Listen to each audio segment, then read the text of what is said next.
honored to be joined by a great doctor, a great American, hailing originally from Brooklyn, New York, Dr. Ray Scalettar, who has a great knowledge of and interest in a topic that the whole country needs to focus on, which is the question of the health of our presidents and presidential candidates.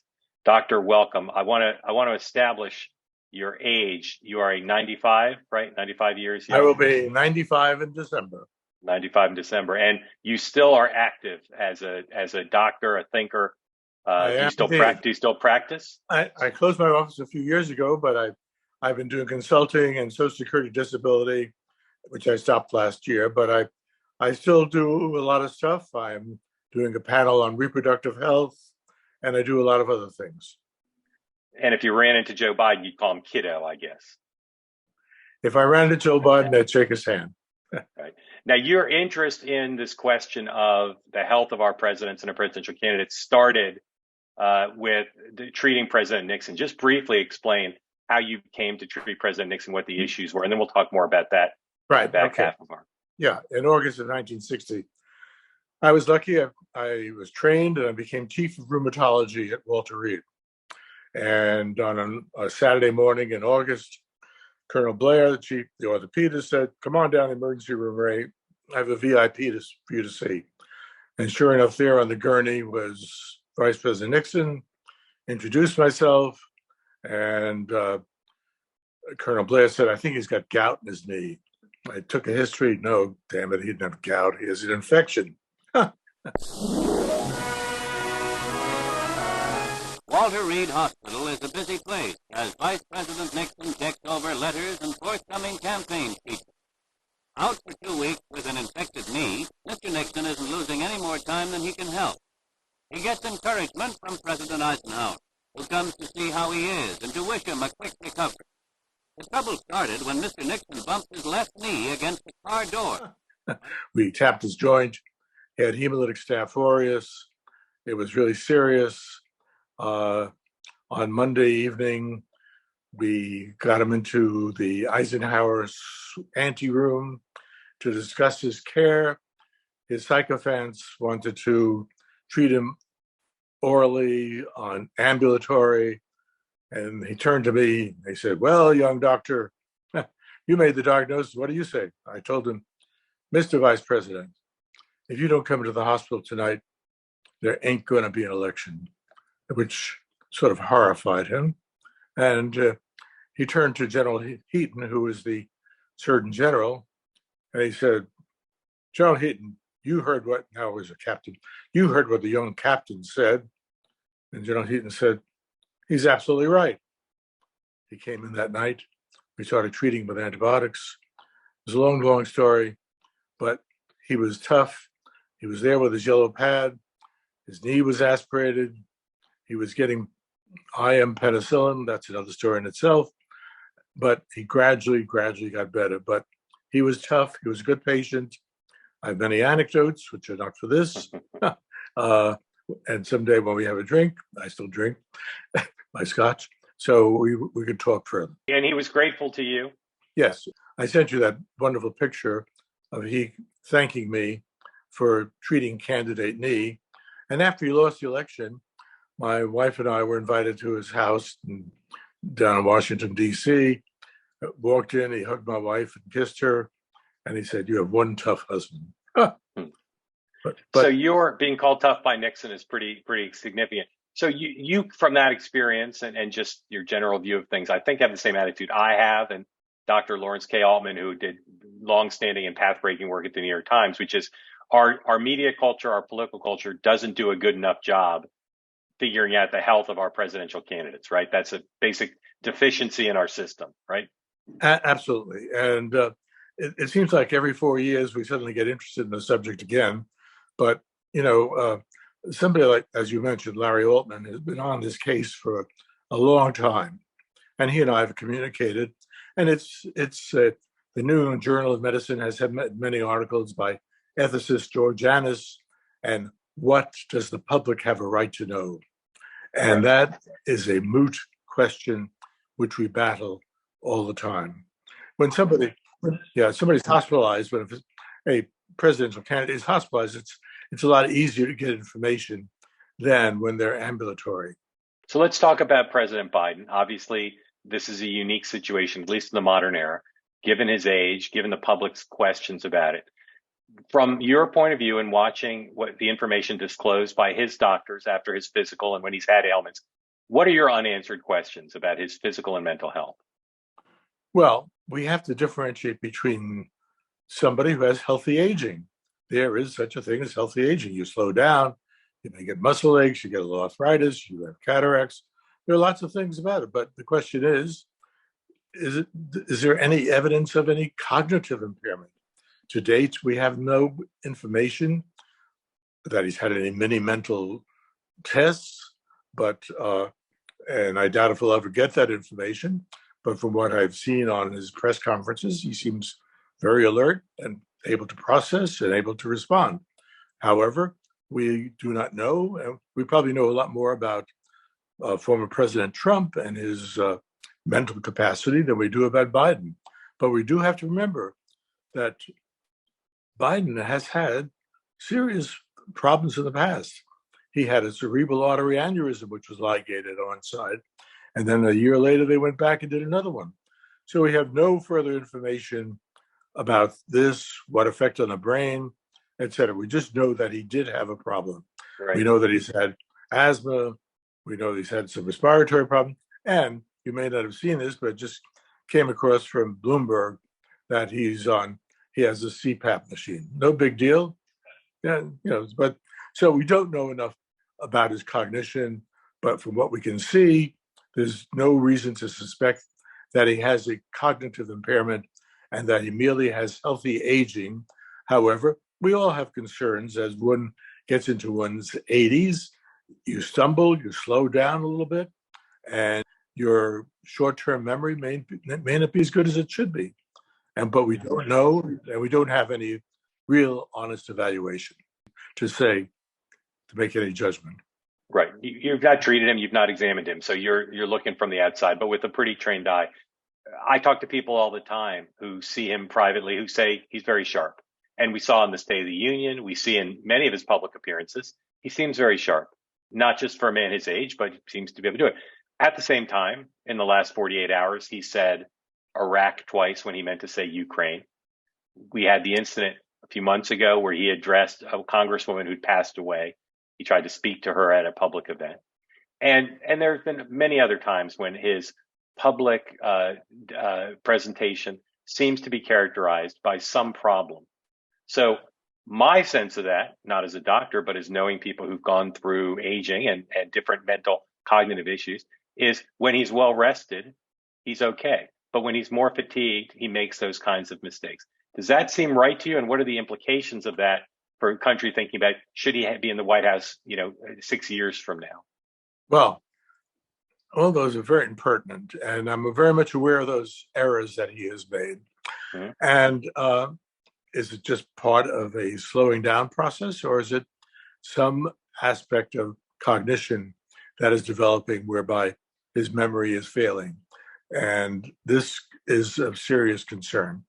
And unless we have some serious medical evaluation by trained professionals, everything else is hearsay.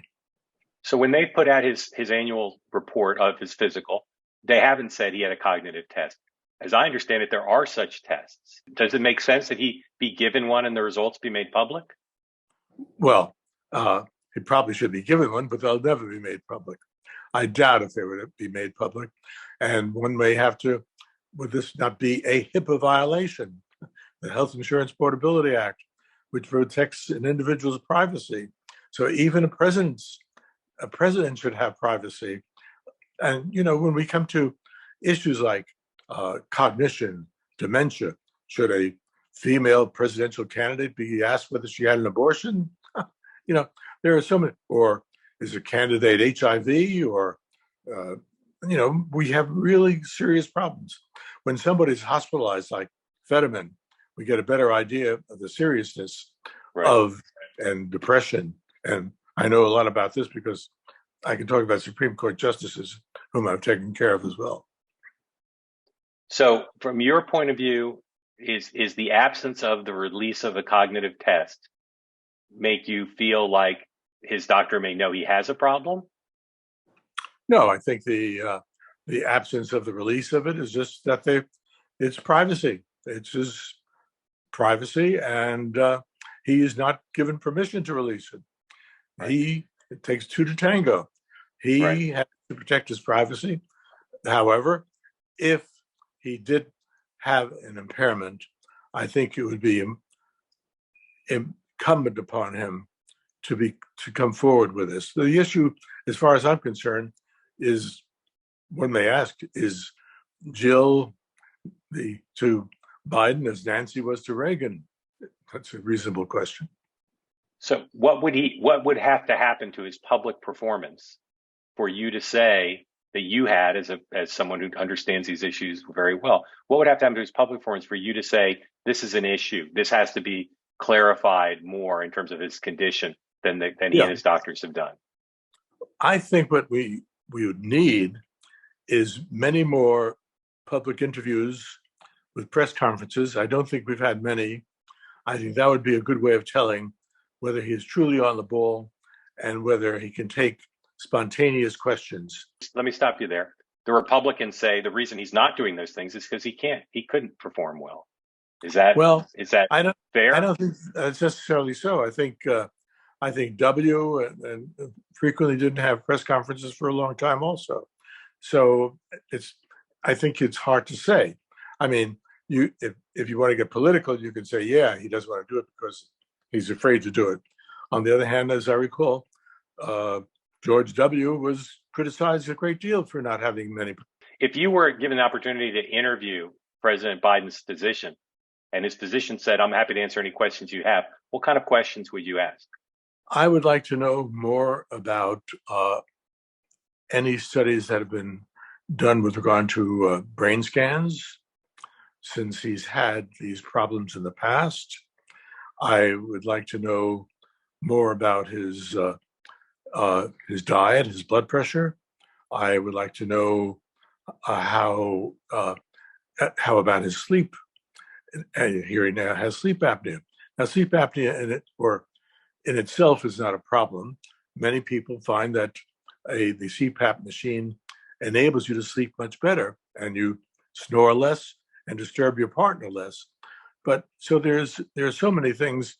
I think we've had some revelation as far as his lipid profile and things of that sort. But we need to know more about the residuals of the cerebral aneurysm, which was public knowledge, and that's been a blank ever since 2000. If the president called you in and said, Doc, I want to prove to the country that I have the current and long-term cognitive abilities to be reelected and serve my full second term, do whatever tests you want to let me show that, and I'll release them, what would you do? There's many mental cognition tests that are done, and they're very simple and very easy to do. And you just go through with the patient very easily, and they would definitely be done. Are they reliable?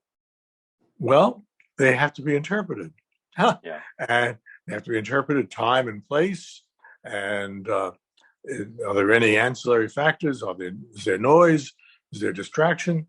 It has to be done by a healthcare professional who specializes in neurocognition. And in the moment we're in now, if he took one of those tests, would it matter if you were trying to helping administer it? Would you say, let's not do it when you're well rested? In other words, if my reporting and my theory is correct, should he take it when he's well rested or when he's tired, or it doesn't matter? I think it's like any other patient. We've got to be fair and do it when they're comfortable. I mean, I would want to take a test under adverse circumstances. I think we have to be fair for everybody. Right. And again, just to go back to this, watching him publicly. So in 48 hours, he says Iraq twice when he means Ukraine. I make mistakes like that all the time. I'm not saying I'm qualified to be president, but what would you have to see publicly, since I doubt he'll take the kind of tests you're talking about, or at least not reveal the results? What would you have to see publicly to put it crudely, how many dead members of Congress would he have to address publicly to give you concern? How many times would he have to misspeak about Ukraine and Iraq? I do not think it would be a question of mistaking Ukraine or Iraq, but rather in a press conference, suddenly losing it with total failure of memory recall and inability to go on. That would be a much clearer sign that there's something seriously wrong. Yeah, I think we all sometimes substitute and get things confused, but I think more importantly, it would be the press conferences where we could truly see his ability to handle it, to speak and respond affirmatively and without any vagueness or requiring an aide whispering into his ear. And why is a press conference cognitively a more difficult test than when he gives a speech? And frequently in his speeches, he does kind of lose his train of thought. Is that a different kind of test? Well, I think so. I think speeches there, the teleprompter is probably there somewhere, and it's all written in advance, whereas a press conference is extemporaneous. And right. I've been through all that, and where people suddenly start questioning you, and either you know what you're talking about or you're finished, just like we're doing right now. Right. You've done pretty well so far. Well, I just want to take a moment or two to talk about Donald Trump. Do you see in him any concerns you have about cognitive decline? His diet's probably worse than Joe Biden's, but just in terms of mental capacity, do you see a worrisome decline there? Again, we've been always cautioned about making psychiatric diagnoses, and I have not, since I've not personally evaluated him, but your media colleagues have no hesitancy of stating that he's a narcissistic, sociopathic, egomaniacal individual. And even George Will, a year or two ago, stated how he's disqualified to be president, let alone president-elect. Again. I'm hoping after people see this conversation, you're a regular guest on TV, because you're awesome, and your perspective is quite something. Not just the length of time you've been practicing, but your perspective on this is quite something and really valuable. So thank you for making time to share it. One more comment. Last year, we put together a very significant program at the Cosmos Club, which I'm a longstanding member on reproductive health. And I'm doing the same thing again in September, and the battle will continue. Yeah. Okay, great. Doctor, thank you. Mark, stay well. Thank you a lot.